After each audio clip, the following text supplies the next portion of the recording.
Do you know that feeling when you're in your house and all your devices are working perfectly?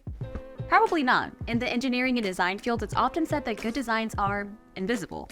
On a daily basis, each of us interacts with a vast number of engineered designs.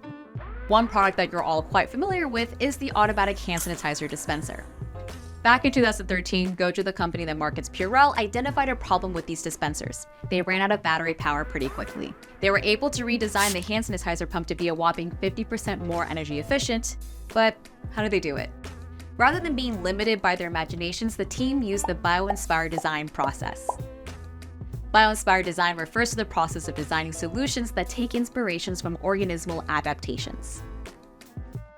This double-acting pump took inspiration from how the human heart pumps blood. You'll notice that these two images look quite different. The pump doesn't mimic the look of a heart, but it does function in a similar way. In this video, we'll walk you through the first step in the Bioinspired design process, how to define the problem you want to solve. So think of all of those products you interact with on a typical day. Which one would you like to redesign? Maybe you have a vague idea on how you can improve it, or you have a specific problem with it. The most important thing is that you find it interesting. Let's say you're interested in redesigning concrete because you tripped on a cracked sidewalk this morning.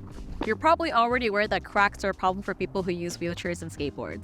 Research also tells us that the cost of fixing broken concrete construction is over $1 trillion. Trillion as in 12 zeros.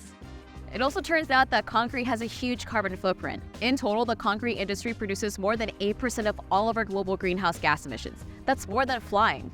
And when concrete is not maintained, it can lead to devastating results. This small mind map highlights 4 problems with concrete. What you choose is up to you. For this example, let's focus on the problem of concrete cracking in the first place because it leads to a ripple effects of costs and hazards. So, how do we move from this mind map to biology? We will define our problem by focusing on a product function. This will allow us to bridge it to biology, which we'll cover in the next video. Going back to the hand sanitizer example, the Gojo's team problem statement might have said something like, our product dispenses hand sanitizer automatically, but it runs out of batteries too quickly. To make a clear problem statement, try using this word stem. Blank does this action, but it has this problem. So for our concrete example, we might say, concrete allows us to create smooth surfaces and strong buildings, but it cracks and is expensive to repair. Keep in mind, we haven't mentioned anything about biology yet.